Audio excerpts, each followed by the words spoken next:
We're live. Hello, everyone. Thank you very much for joining us today for our live session. I'm going to hand this over to Professor Chris Impey, who will be talking, or who will be introducing the session and getting us started. Okay, welcome everyone to another live session for our online classes and MOOCs. I'm still in London, will be for another few weeks. It's a very cold and rainy place in June here. But astronomy out there, the skies are clear, the universe is large, there's plenty of questions to be answered, so the floor is open. All right, thank you, Chris. Our first question is from Chandran Pushpartnam, who asks, do gravitational waves lose energy as they travel through space like electromagnetic waves? Yes, gravitational waves lose energy. They're propagating through three-dimensional space. And so they are, weaker as they travel away from their source. But there's a really critical distinction between electromagnetic waves and gravitational waves, which accounts for the surprising fact that the black hole mergers detected by LIGO a few years ago and about a dozen since then are at enormous distances. The idea that we can see merging black holes at distances of a billion and a half light years is amazing to most people because these are small objects the size of massive stars. So when electromagnetic waves propagate through space, their intensity goes down as the inverse square because that's the intensity. In electromagnetic theory, intensity is the square of the amplitude of the wave, and intensity is what you measure, and that goes down as the inverse square. And that's true for the strength of the gravitational force as well. But gravitational wave is an amplitude. When you measure a gravitational wave passing through an object, it's the displacement in space-time. So it's an amplitude, not an intensity. And so it actually goes down linearly with distance. And that's a huge difference. In other words, if an electromagnetic wave between two sources, one was 10 times further away, the electromagnetic intensity will be 100 times weaker. But for a gravity wave, it would only be 10 times weaker. And that much more slow degradation of intensity or strength of the signal with distance accounts for the fact that LIGO is seeing very far into the universe for these special events. Ready for the next question. Hi, Chris. The next question is from Brandon Kelly, who is on with us live, who would like to know, how can they be sure the gravitational waves detected by LIGO were from black holes merging? Could the signal have come from some other unknown phenomena? How can they be so 100% sure just from the evidence that we have? So there's always some degree of doubt. People, always need to remember that science does not approach nature with a view to certainty, it just with a high probability of explanation. And in this case, we have a very high probability of explanation. The reason the LIGO scientists are very confident they've detected gravity waves from merging black holes is that the signature they detect, and in fact the signature they filter, what is mostly noise, to pull out of the noise, is very, very specific.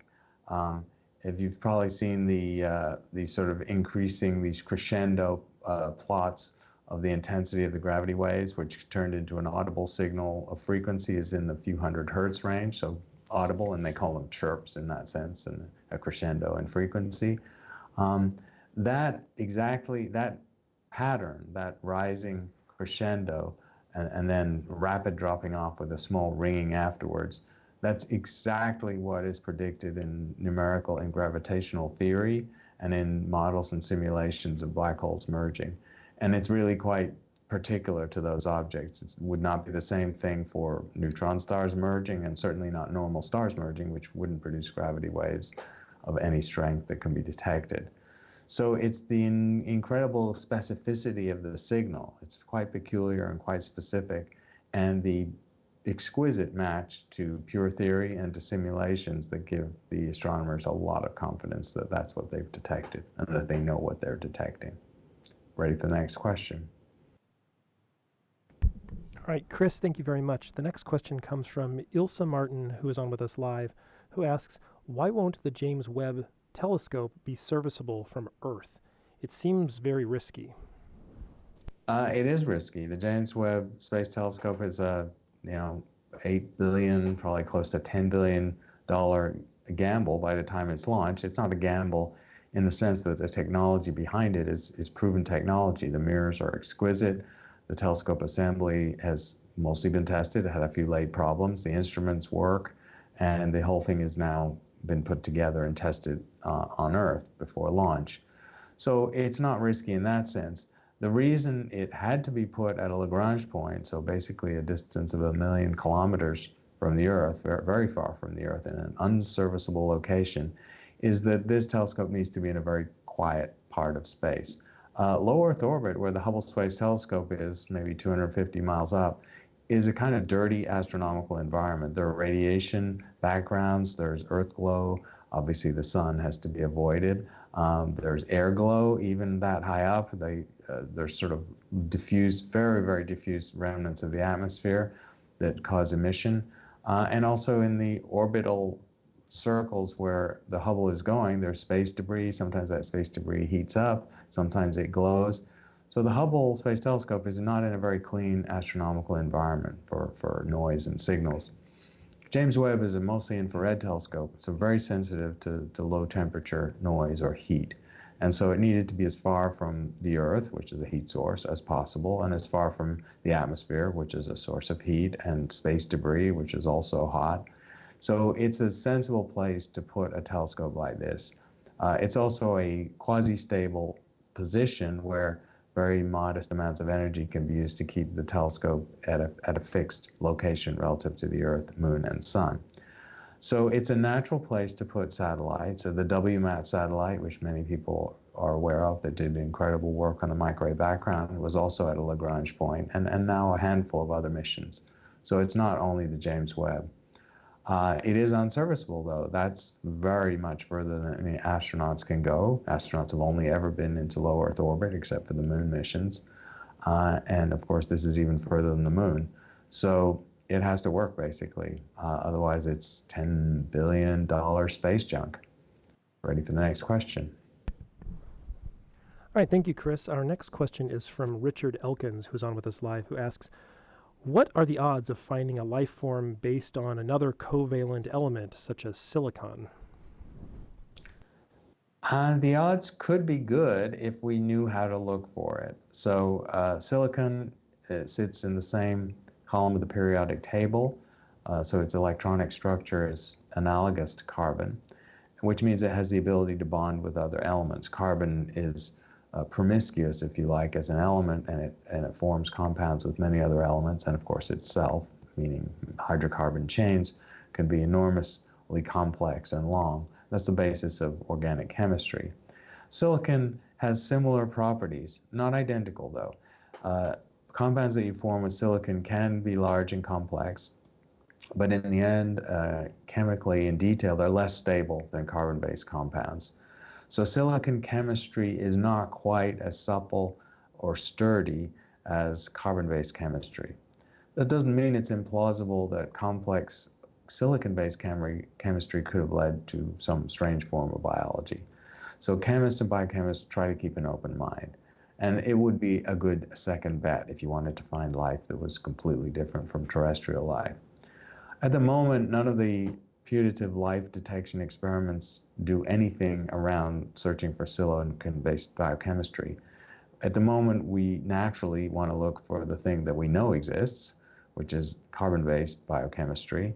And that means life detection experiments, when they start getting good and going to places like Mars and hopefully other places, we'll be looking for nucleic acids and essentially looking for the sort of the toolkit of biology on Earth based on carbon. So it's not to say that silicon-based biochemistry is impossible or doesn't exist. It's just that it's very early days in astrobiology, and so we've not got to the point of looking for it or actually knowing how to look for it very well. Ready for the next question. All right, thank you, Chris.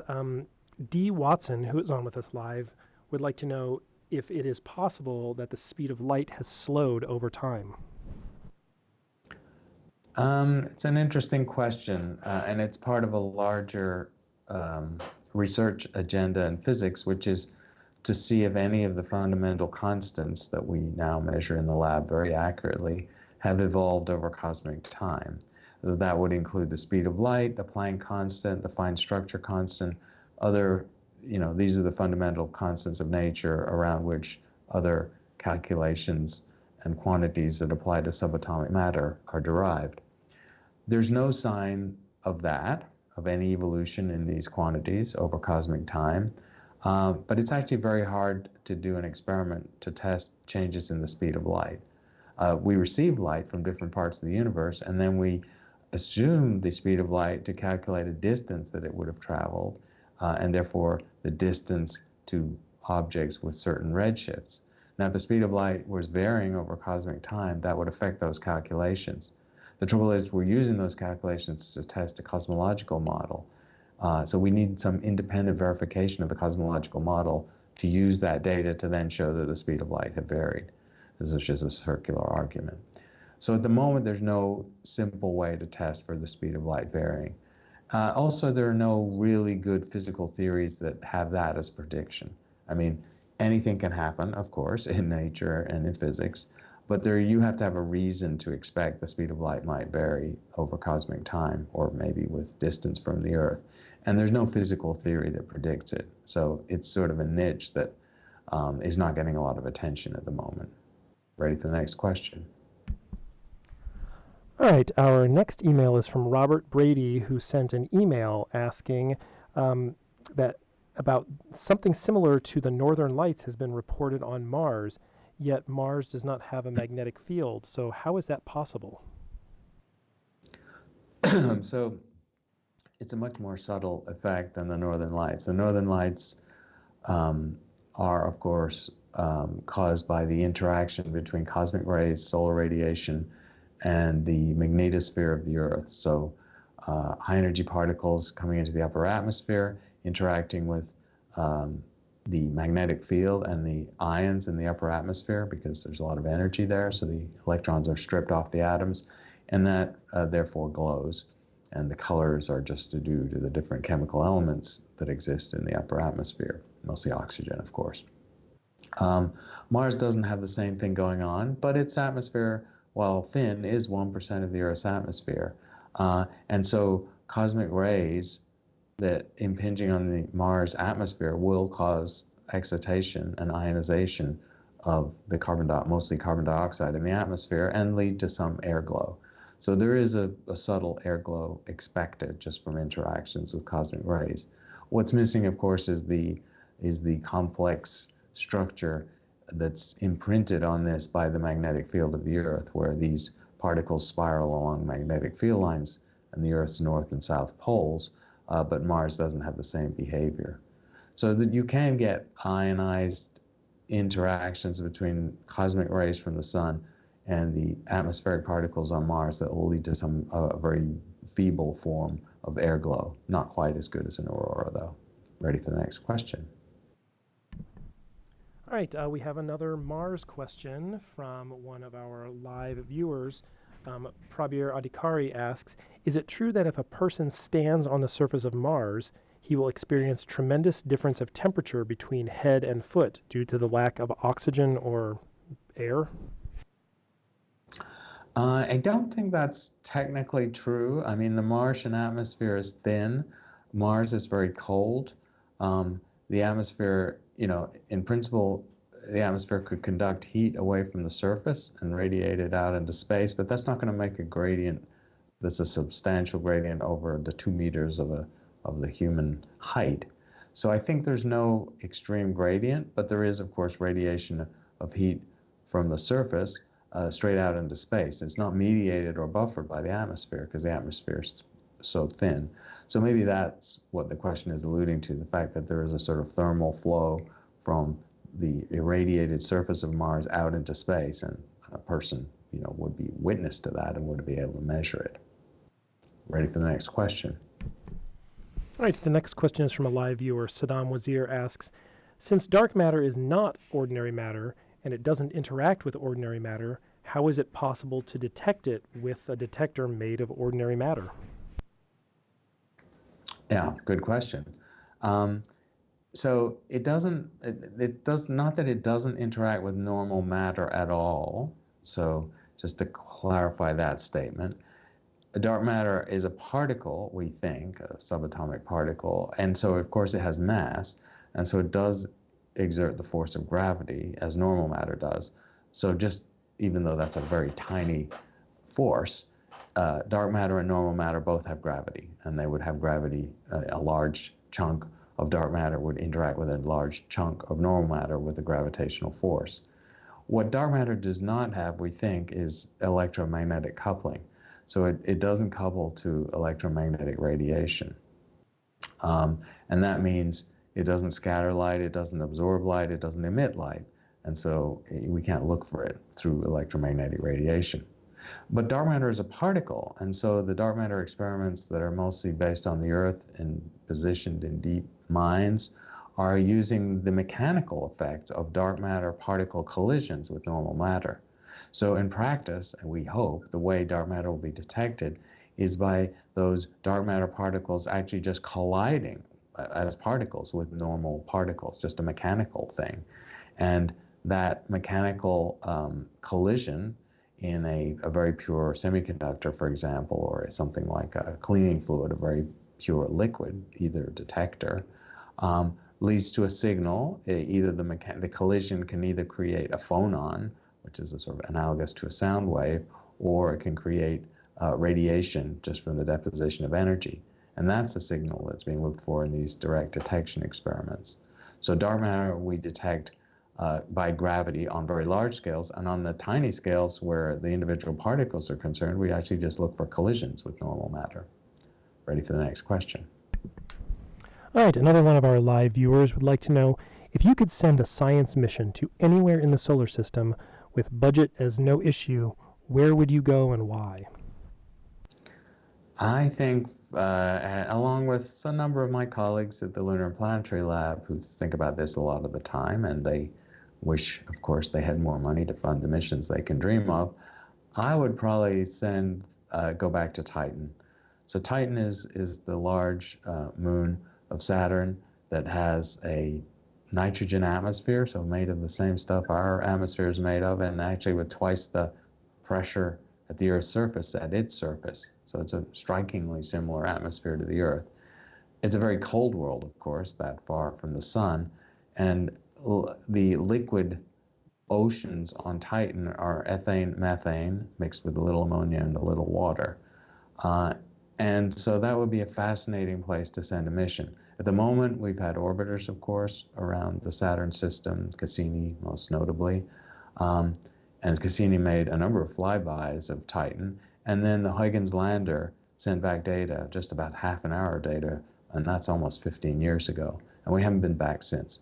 So if I had unlimited money, and it doesn't need to be unlimited, but it would be $3 or $4 billion, I would send a very ambitious mission to Titan that would do life detection, that would, for instance, there are designs for dirigible type technologies that would sort of hover around the little moon and drop, from the dirigible would drop submersibles into these liquid bodies of water and do various chemical and potential biological testing in more than one of the Titan lakes, and take some years to do that. That kind of exploration would be extremely exciting. It's not really funded, it's not impossible, and it would take 10 or 15 years to execute, so it's quite a long-term mission. Ready for the next question. All right, thank you, Chris. Our next question is from Kevin Kent Vincent, who's on with us live, who asks, what are your thoughts on the accumulating space trash and its effects on Earth-based astronomical observations, and also the stuff that was in the news recently with the new satellites, which aren't space trash yet? Right. Space debris is a huge problem. NASA sponsors meetings to talk about it and try and find remedies pretty much every year. There are international science meetings about it pretty much every year. So it's getting a lot of attention. There are not a lot of easy remedies because the stuff that's out there in low Earth orbit has been put there over the length of the space age, basically 60 years. And in particular in the last 30 years as we've launched many, many satellites. And the satellites, of course, are getting smaller. And occasionally the satellites collide with each other, or the mission or the objects degrade or are hit by incoming meteors or micrometeorites and split apart. So there's just an overall tendency for the low Earth orbit to be a grinder that just produces more and more small bits of debris. So as it is, as we've seen in the news from time to time, the International Space Station has an alert where a piece of debris comes close to it and the astronauts have to take cover in the safest place in the space station. That happens basically every few months. The space station's in a fairly high orbit, and that problem is only going to get worse. So low Earth orbit is kind of a dangerous place. The material is so thinly distributed in three-dimensional space that there's no single or simple remedy to get rid of it. There's no magnetic sort of sweeping technology that you could imagine to sweep it up. It is mostly metal. Again, the distances are just too vast, so all the remedies that have been considered are just extremely expensive, and people still would rather put money into new missions than to cleaning up after old missions. So there's no actual simple answer to this one. As far as affecting astronomy, it's not a big effect on astronomy yet. The new set of microsatellites that Elon Musk is proposing will, of course, lead to light pollution, a modest amount, but a significant amount of light pollution. And people have understood what that will be, and astronomers have got worried about it and voiced their concern. Unfortunately, in this case, commerce is going to dictate what happens, and I don't think the astronomers' concerns will stop that fleet of microsatellites from being launched. So ground-based observing will be impacted, not dramatically, but it will be a measurable effect. Ready for the next question. All right, thank you, Chris. The next question is from Thomas Purnett, who's on with us live, who asks, what is your personal view on the Fermi paradox? My view, first of all, the Fermi paradox, which some people do not say is formally a paradox, but it's just a question, where are they, is a profound issue in astrobiology. It's not a trivial question to consider or to answer. The reason it's considered a paradox is that all that we know about the evolution of life suggests that life on Earth is not going to be unique. And if life on Earth is not unique, it's also unlikely that we're the most advanced version of life in the universe. And if we're not, then the logical question comes up, well, where are the more advanced versions of us, or situations where biology got even more advanced? And since they would fairly easily travel through interstellar space, it's logical to suppose that some of them may have traveled through space, and then we should have seen evidence of their existence, or they would have visited. Hence the question, where are they? So that's the inception of the question, or the paradox. My personal inclination is to believe that intelligent life that can create machines and artificial intelligence and travel through space, is really rare. I don't think life is rare. I think biology forms quite readily on many planets, but it stays primitive or simple because it has obstacles to evolution. There isn't enough time. The environment's not right. There are various difficult branching points that lead to complex and intelligent life forms, all of the above. And if that's the case, then intelligent life in the universe could be very much rarer than microbial life. And if that's the case, then there's no paradox, there's no question, because it's just we're fairly isolated in our sector of the galaxy from other intelligent creatures. And space is big, and the odds of them having traversed it to make themselves known to us or to visit us would be very low. So that's rather mundane and disappointing, but that's my personal inclination on this one. Ready for the next question. All right, thank you, Chris. Our next question is from Angelo Moro, who's on with us live, who asks, if dark matter only interacts with regular matter via gravity, are there any other forces that could interact with matter that we might be able to detect? So maybe dark energy. Well, it's an interesting speculation. So at the moment, we're just ruling things out. So dark matter exerts gravity. That's how we knew it existed. It bends light, of course, because mass bends light. And so we saw it through lensing. We saw it by the way it shapes galaxies and holds them together when the normal matter would be insufficient to do so. And so it does indeed interact by gravity, but it does not interact by electromagnetic radiation. we don't know if dark matter and dark energy have any way of interacting, and it seems not, because dark matter is a physical entity, probably a subatomic fundamental particle, whereas dark energy is some phenomenon of the vacuum of space causing space-time expansion to accelerate. So they're very different entities, and it's not obvious they would have any way of interacting. So at the moment, we're quite limited in our ability to diagnose dark matter because really, as mentioned in the previous question, we have these experiments designed to look for the collision of dark matter particles with normal particles, which happens very rarely, and that's our best way of detecting it. We don't know of its interactions with other forms of energy. Ready for the next question? All right, our next question is from Styles Hootwall, who's on with us live, who asks, how can we prove the existence of multiverses if we can't even exit our own universe? And if real, could we travel between different universes? Right. I'm a bit of a skeptic on the multiverse idea. It's a hypothesis that arises out of the fact that in the Big Bang Theory, tracing it as far back as possible, our universe apparently emerged as a quantum event because at one point the universe was as small as a subatomic particle and the energy was such that it has to be considered as a sort of quantum creation. Out of that idea comes the possibility of other space-times separate from ours, parallel, if you like, to ours, with different physical properties within those space-times. It's a hypothesis that has not yet been tested, and it might not ever be possible to test it, because by definition, we can only observe to our horizon. We have a limit to our vision in our universe based on the distances we can see in the time that light has traveled since the Big Bang. And so we can't see regions beyond that. And that's just in our own space-time.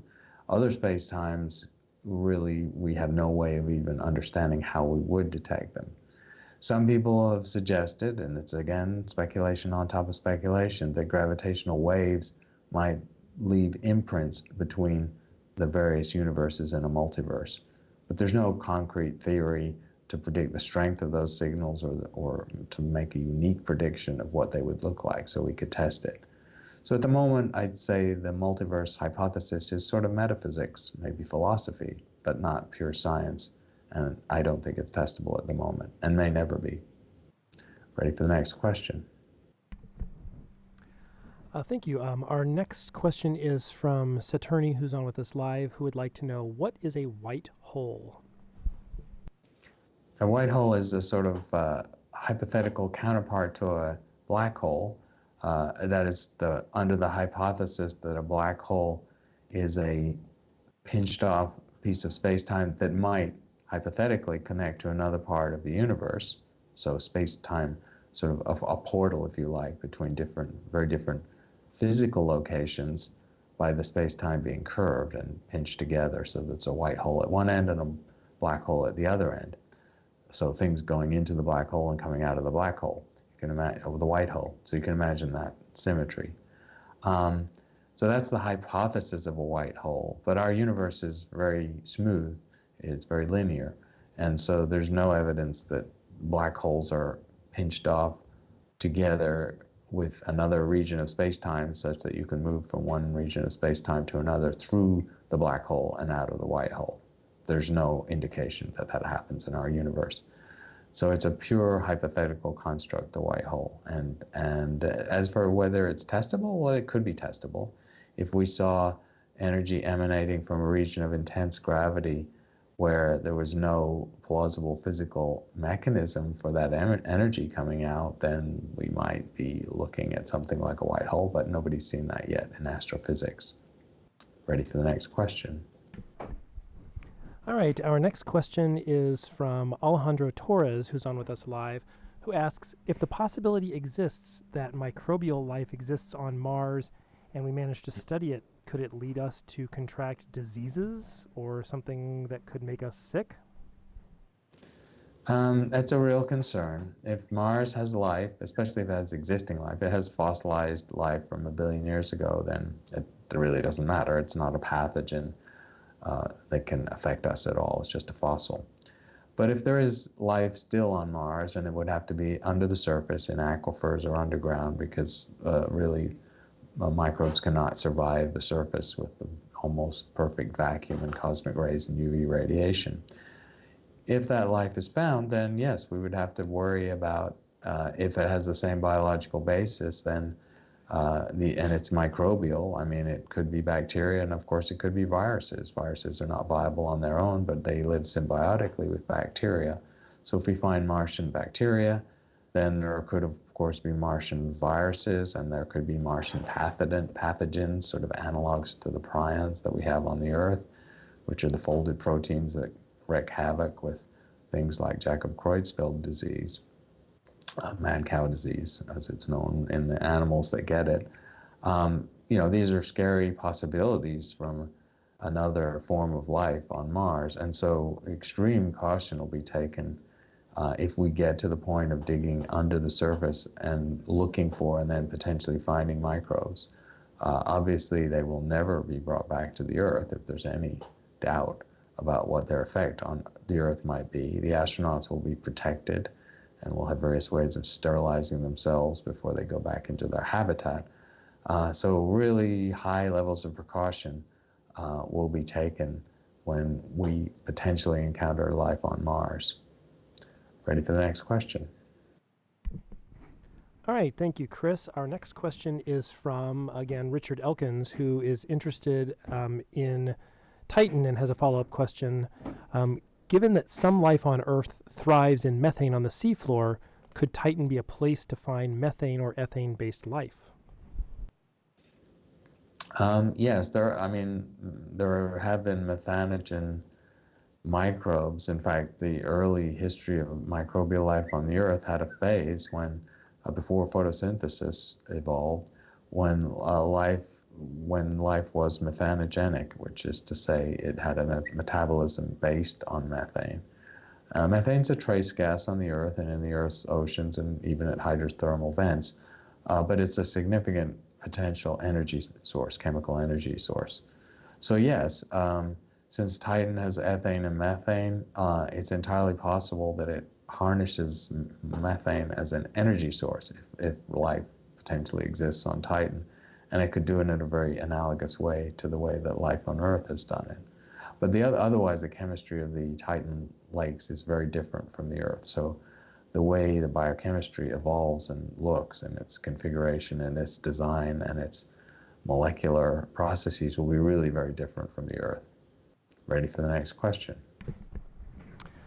All right, our next question is from Anita Kinpam, who asks, if the universe is expanding, is it creating new matter into space, or is the space-time stretching?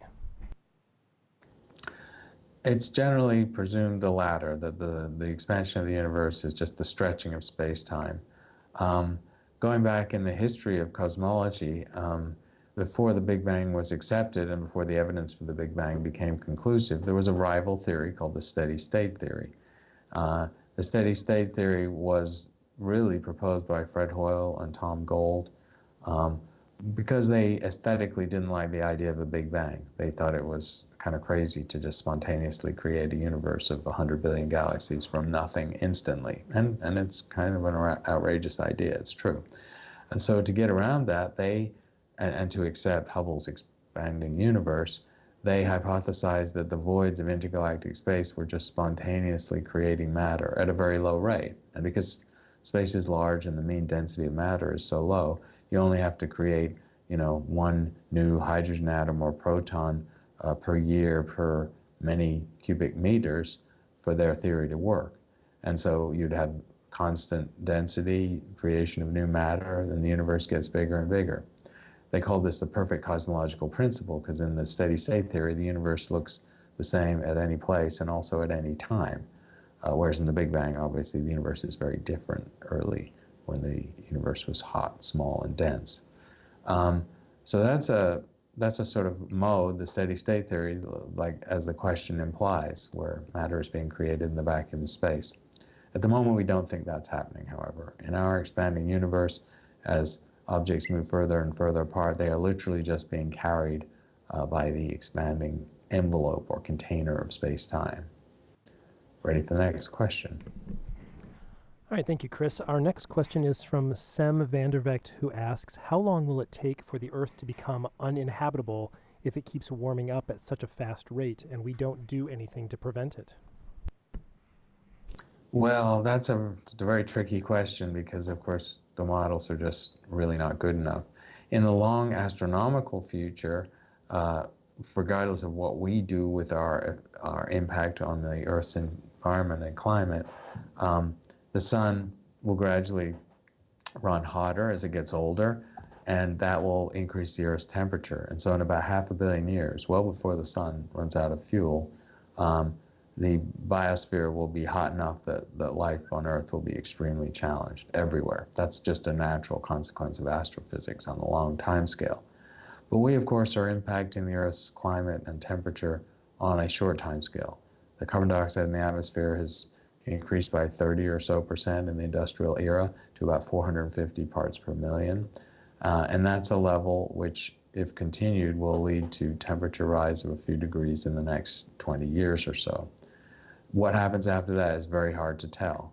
Global warming and the greenhouse effect is, in principle, a positive feedback loop, where the more carbon dioxide you put in the atmosphere, the more heat is trapped, which accelerates the process. That's what we think happened to Venus long ago. So if we go beyond a couple of degrees of warming in the next few decades and things don't turn around, then we may be looking at changes in temperature of 10, 20 degrees over centuries, which would really be devastating for life on Earth, if not fatal. Ready for the next question. Okay, the next question is from Chandran Pushpartnam, who asks, excuse me, who's on with us live, who asks, will a Dyson sphere around Earth limit astronomers from doing optical astronomy?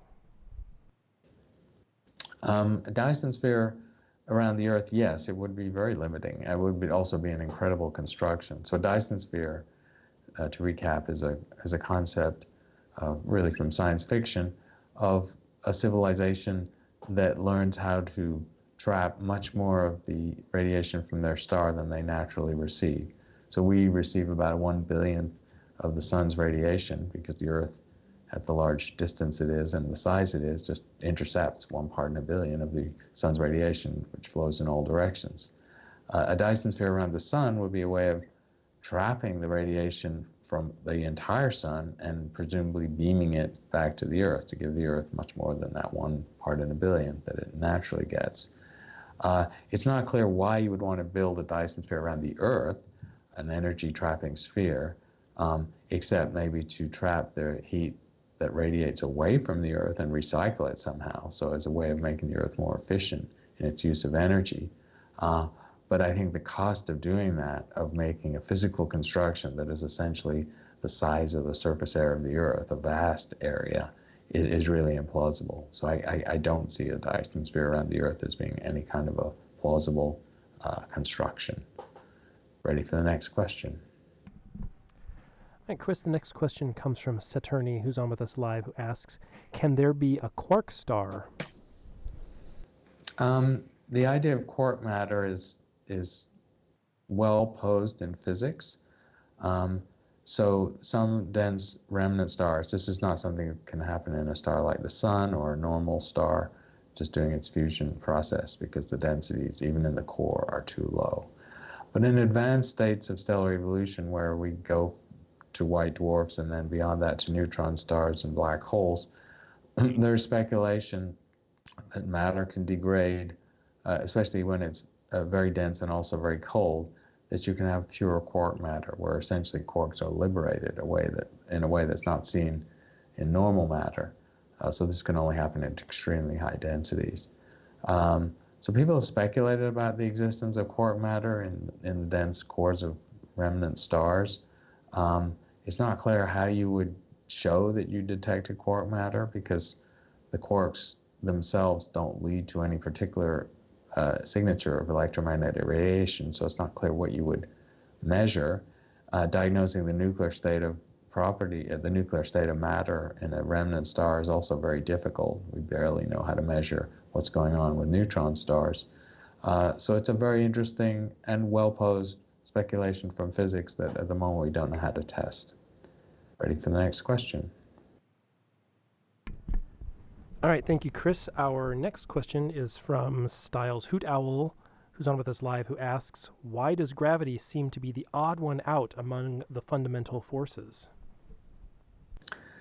Well, that's a very good question. So physicists who worry about these things, and there are a number, note that in the four fundamental forces of nature, which are, of course, the electromagnetic force, the weak and strong nuclear interactions within atomic matter, and the gravity, that of those, gravity is by far the weakest. It's billions upon billions of times weaker than the next strongest force. And so in that way, it's the odd one out by being so incredibly weak. Well, it's also the odd one out in the sense that we've shown by direct experiment in accelerators that some of the forces do unify if you raise the temperature. So the electromagnetic and weak interactions were shown to be unified in the 1970s and 80s at CERN. And there's hints that grand unification of the strong and weak nuclear forces and electromagnetism is plausible. That hasn't really panned out so much with accelerators, but it's strongly held by physicists that it would be the case.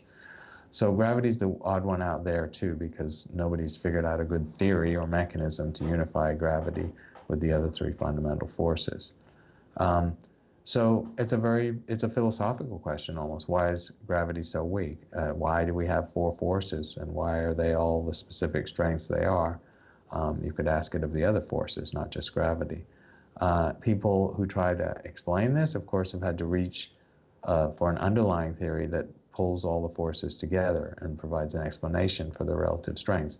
And that has typically been string theory in the last few decades, but there are other contenders. None of those theories have been tested yet. So the simple answer is we don't know why gravity is so weak at the moment. Ready for the next question. All right, the next question is from Shiraz Lakotia, who's on with us live, who would like to know about Einstein-Rosen bridges. Have we ever found any? And if we have, how do we know where the two endpoints would be? And would it be possible to send a spacecraft through one? Yeah, so these are, again, speculative space-time constructs or portals, if you like, between different places in space-time where you could travel through space and actually forward and backward in time along an Einstein-Rosen bridge. So very exciting if true. So as with the question about white holes, there's simply no way we know of to look for an Einstein-Rosen bridge. We don't know what the observational signature of it would be. It's hard enough to find black holes. There has only been a few dozen, maybe 50 black holes the mass of the sun found in binary systems so far after 50 years of looking. So it's hard to diagnose these dense states of matter. So Einstein-Rosen bridges are a fascinating pieces of speculative physics that at the moment astronomers have no way to test. Ready for the next question. All right, sorry about that. The next question is from Karen D., who is on with us live, who would like to know what is the likelihood of a fifth dimension? So lots of speculation questions today. Yeah. It's certainly possible. String theory, which is the current best candidate, but that's not to say it's had any great success so far for unifying the four forces of nature. The mathematical construct for that unification of the four forces in the context of string theory postulates unseen dimensions, extra dimensions beyond the three of space and one of time that are normal universe and general relativity. So that would be extra dimensions, not just one, but maybe 5 extra dimensions. And the theory of those extra dimensions is called brane theory. So the idea is that our three-dimensional universe, 3 dimensions of space, is just a subspace of a larger space brane, which may be 4-dimensional or 5-dimensional. So people have worked through the math of this, and they've even tried to work through ways we might possibly test whether these extra dimensions exist. There are even some sort of tabletop physics experiments that are being proposed where extra dimensions might possibly manifest at scales that are visible scales, like millimeter scales in the lab, if you can create the right conditions. So they're actually physics experiments that are trying to look for these extra dimensions in a sort of very fancy tabletop experiment. They haven't succeeded yet, but it's fascinating that they even think it's possible to test the idea. Ready for the next question? All right, the next question is from email. Antonio Rodriguez Roldan asks, I have recently read about the Square Kilometre Array project, but I don't know much about it other than the name. Can you tell me what it is, where it will be located, and do you think it will be more powerful than the array that gave us the image of the first black hole? Yeah, the SKA is an improvement on the best radio interferometers, like the VLA, the Very Large Array in the United States, by a factor of about 1,000. So it's 1,000 times more sensitivity. It actually has many more dishes, hundreds of dishes. And the Square Kilometre Array, it's not a square kilometer telescope, if you like, but it has a central dense packing of dishes in some few kilometers, and then it has a larger set of dishes distributed over hundreds or even thousands of kilometers. So the whole telescope is a sort of continent-sized telescope. And the receivers for this have been prototyped and tested, and the array is under construction. It's going to take a while. It's a €5 billion project, as far as I can tell. The United States is a participant, a player, a major player, but actually the Europeans are taking some lead on this too. And so the SKA, as it's called, is in its prototype phase, where individual dishes and prototype detectors or receivers have been built. Permissions have been obtained to put the whole thing together. The funding is going to flow over probably the next decade, and the array will be finished by then. And it will provide dramatically better view of the radio sky than we've ever had before. So it's quite a spectacular project. Ready for the next question? All right, I think we have time for maybe two more questions. We have one from Shreyas Lakotia, who asks, what do you think will be the top agenda on the minds of astronomers and space agencies over the next century? Yeah, so that's a big question. Next century. I don't know. I mean, for space science, obviously space exploration, I think the top of the agenda will be a colony on Mars. So a viable, sustained colony that doesn't have to be resupplied from the Earth, but is independent of the Earth. That is definitely a long-term objective on a 50 to 100-year timescale. It should actually be doable. It's not beyond the reason that we could do it. So so that's sort of for space exploration. For astronomy, it would be the construction of a truly massive telescope in space. Hubble was a 2.5-meter telescope in space. James Webb will be a 6.5-meter telescope in space, but astronomers would love to have something even bigger than the biggest ground-based telescopes they're planning. So a 50 to 100-meter telescope in space, and maybe on the moon, actually. So that would be an incredibly grand astronomy project to plan for the long future. Ready for the next question? All right, thank you, Chris. I think this will be the last question that we have time for today. Ishwaqal Alam, who's on with us live, asks, what is unified field theory? So unified field theory is a sort of a compact term for the theory that physicists are struggling towards, which unifies all the forces of nature and removes essentially the arbitrary distinctions between the way electromagnetism operates and gravity, with both of which are inverse square law forces of hugely different strengths, and the strong and weak nuclear interactions, which are both short-range forces that operate within the atom. They seem very different in character. Field is a general word in physics used for a phenomenon that manifests over a distance and propagates, like gravity or electromagnetism, or the force that holds the atomic nucleus together. Field is just the mathematical physical description of these quantities. And a unified field theory would, of course, be one field that somehow explained all the four forces of nature. Now, this is not to be confused with the Higgs field. The Higgs field is a field that high-energy physicists understand now leads to the mass of particles by the detection of the Higgs boson a few years ago. The unified field theory is one uber field that accounts for all the phenomena in the universe and what we generally think of as four distinct phenomenologies of the fundamental forces.